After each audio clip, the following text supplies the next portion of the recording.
여호야김 통치 4년째 여호와 하나님의 말씀이 다시 예레미야에게 임했었습니다. 그 말씀의 내용이 요시야 왕 때부터, 다시 말해서 예레미야가 선지 활동을 시작한 때, 하나님께서 예레미야에게 말씀을 주신 때, 그때부터 시작해 가지고 지금 여호야김 통치 4년 때까지, 그때까지의 모든 하나님께서 예언으로 주셨던 그 말씀들을 너는 책에다가 기록하라라는 말씀이었었어요. 왜 하나님께서 그 말씀들을 책에다가 기록하게 하셨는지 3절에 이렇게 이유를 말씀해 주십니다. 3절 시작. 유다 가문이 내가 그들에게 내리려 한 모든 재난을 듣고 각기 악한 길에서 돌이키리니 그리하면 내가 그 악과 죄를 용서하리라 하시니라. 말씀을 기록하게 하신 목적, 오늘 우리들에게도 이 성경 말씀을 주셨어요. 하나님께서 당신의 말씀을 여기 기록하여서 우리에게 주셨어요. 그 목적이 어디 있느냐? 이 말씀을 통하여서 우리의 죄를 드러내신다고요. 드러내시고 이 죄에 대한 하나님의 심판도 말씀해 주신다고요. 그래서 우리로 듣고 악한 길에서 돌이키게 하시려고, 악한 길에서 돌이켜서 어떻게 하시려고, 결국 그 악과 죄를 하나님께서 용서하시려고. 지금 우리가 행하는 이 모든 죄악들, 이거 하나님 앞에 반드시 죄의 형벌, 심판이 있을 수밖에 없어요. 이것을 알게 하시려고 기록하신 거고, 그리고 회개함으로 인하여서 하나님 용서해 주시려고, 죄 용서하시고 죄로 인한 심판받지 않게 해 주시려고 우리에게 이 말씀을 주신다라는 거죠. 그래서 예레미야가 서기관 바룩을 불러가지고 하나님께서 주셨던 그 모든 말씀을 말하고 바룩은 책에다가 기록했습니다. 근데 지금 예레미야 26장에 보게 되면은 예레미야가 하나님의 말씀을 전했었어요. 그때 우리야라고 하는 선지자도 하나님의 말씀을 전했다가 여호야김 왕이 그 우리야를 갖다가 애굽으로 도망갔는데 가가지고 잡아와가지고 죽여버렸습니다. 그때의 예레미야는 하나님께서 숨기셨어요. 그렇게 숨어 있는 상태였었습니다. 그래서 바룩으로 하여금 기록하게 하고, 또 기록한 그 말씀을 가서 백성들에게 낭독하라 전해주십니다. 6절 말씀을 같이 볼게요. 시작. 너는 들어가서 내가 말한 대로 두루마리에 기록한 여호와의 말씀을 금식일에 여호와의 성전에 있는 백성의 귀에 낭독하고 유다 모든 성읍에서 온 자들의 귀에도 낭독하라. 낭독하라. 설교하라는 말이 아니에요. 낭독하라. 이 말씀 그대로 선포하라는 말씀입니다. 이 말씀을 가지고서 한 절 읽고 설득하라는 말이 아니에요. 그냥 말씀 그대로를 가서 선포해 주라라는 말이죠. 이거 갖고서 제발 좀 들으면 좋겠는데 하는 그 간절함이 있어요. 간절함이 있어가지고 이 말씀을 갖다가 잘 풀어가지고 설득시키려고 하지 말고 그냥 말씀 그대로를 가서 낭독하라, 선포하라라는 말씀이죠. 우리도요, 우리가 설득하려고 하지는 마시기를 바랍니다. 하나님의 말씀 자체에 권위가 있고 생명이 있어요. 이 말씀 자체가 하나님의 말씀이에요. 때문에 이 말씀이 그대로만 선포되면 그 안에 역사가 나타나는 겁니다. 우리가 이 말씀을 막 변호하려고 하고 이 말씀을 가지고서 설득하려고 하고, 내 설득과 내 말보다도 하나님의 말씀 자체가 능력이 있는 겁니다. 말씀을 그냥 낭독하라라는 거예요. 낭독하라.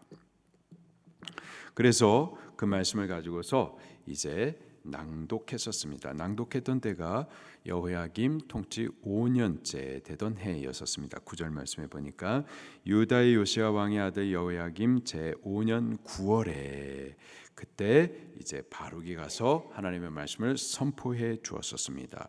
그 자리에서 미가야라고 하는 사람이 그 선포된 낭독된 말씀을 들었어요. 듣고서는 마음이 크게 두려워했었습니다. 그래서 그 들은 말씀을 갖고서는 12절 말씀에 보니까는 고관들 5명에게 가가지고 전해 주었었습니다. 그랬더니 그들이 듣고서는 또 놀랐어요. 하나님 앞에 두려움이 있었습니다. 그래서 14절 말씀에 보니까는 여후디라는 사람을 보내가지고 바룩을 만나게 해 주었습니다. 그리고 그 바룩으로 하여금 그 낭독된 말씀을 가지고 와가지고 다시 좀 왕에게 전해달라. 우리가 이 귀한 말씀, 이 두려운 말씀을 들었는데 듣고서 회개만 하면은 하나님의 용서함을 받을 수 있는 복음의 말씀을 들었는데 이 말씀을 왕에게도 꼭 들을 수 있도록 좀 해달라. 그래서 그 두루마리 책을 왕의 서기관 엘리사마 방에다가 두었었습니다. 그리고 그 말씀이 결국 여호야김 왕에게 낭독되어져요. 자, 그 낭독된 말씀을 마침내 왕이 듣습니다. 자, 그때가 어느 때인지 또 그 말씀을 들었었을 때 왕이 어떻게 했는지 21절 말씀부터 보겠습니다. 시작.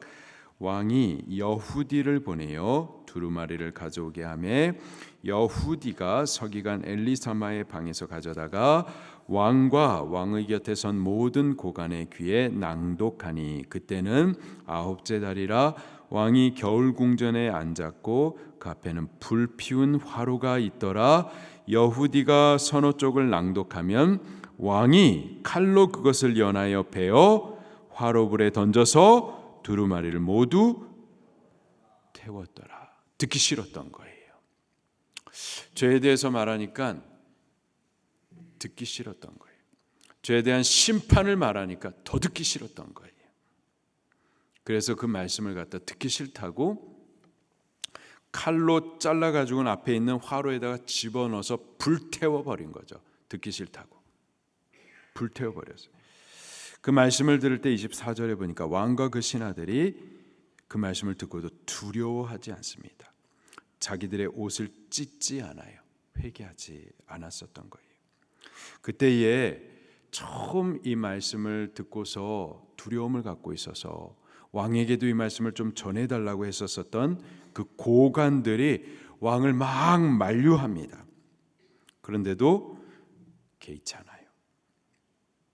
자, 그렇게 왕이 하나님의 말씀, 기록된 그 말씀을 불태워 버려 가지고 듣지 못하게 했었을 때, 다 사라지게 했었을 그때 다시 여호와 하나님의 말씀이 예레미야에게 임합니다. 28절 말씀 시작. 너는 다시 다른 두루마리를 가지고 유다의 여호야김 왕이 불사는 첫 두루마리의 모든 말을 기록하고.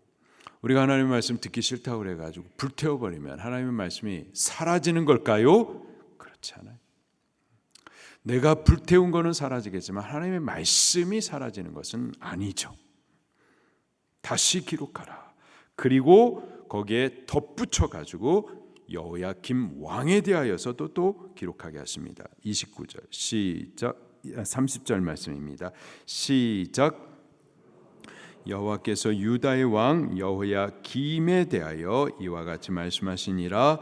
그에게 다윗의 왕위에 앉을 자가 없게 될 것이요 그 시체는 버림을 당하여 낮에는 더위 밤에는 추위를 당하리라. 31절 또 내가 그와 그 자손과 신하들을 그들의 죄악으로 말미암아 벌할 것이라.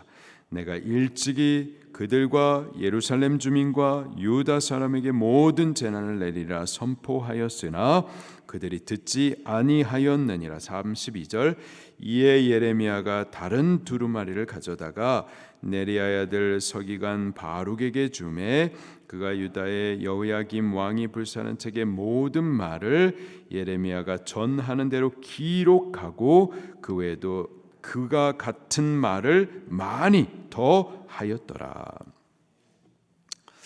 하나님의 말씀은 없어지는 것이 아니고요. 다시 기록됩니다. 다시 기록될 뿐만 아니라 그와 같은 말을 더 많이 더 하였더라. 재앙이 더 쌓이는 거예요. 심판의 형벌이 더 무겁게 덧붙여지게 되는 거죠. 하나님의 말씀은 사라지지 않습니다. 우리가 해를 가린다고 그래가지고 해가 사라지지 않죠. 하나님의 말씀을 듣기 싫다고 불태워버린다고 그래, 멀리한다고 그래가지고 하나님의 말씀이 사라지는 것이 아닙니다. 우리의 죄가 없어지는 것이 아니에요. 하나님의 형벌이 없어지는 것이 아닙니다. 지옥 얘기, 그런 얘기 하지 마세요.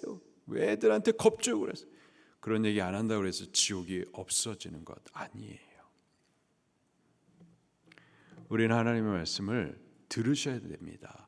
들어야 되는 이유가 있어요. 하나님께서 듣게 하시는 목적이 있습니다. 듣고 그 악한 길에서 돌이키라는 거예요. 그리고 그렇게 돌이킴으로 말미암아서 하나님께서 그 악을 용서해 주시고 심판받지 않고 구원케 해 주시려는데 목적이 있는 겁니다. 우리는 말씀을 들을 수 있기를 바랍니다. 이 말씀이 우리의 죄를 드러낼 때 인정하십시다. 그리고 하나님 앞에 자복하고 회개하십시다.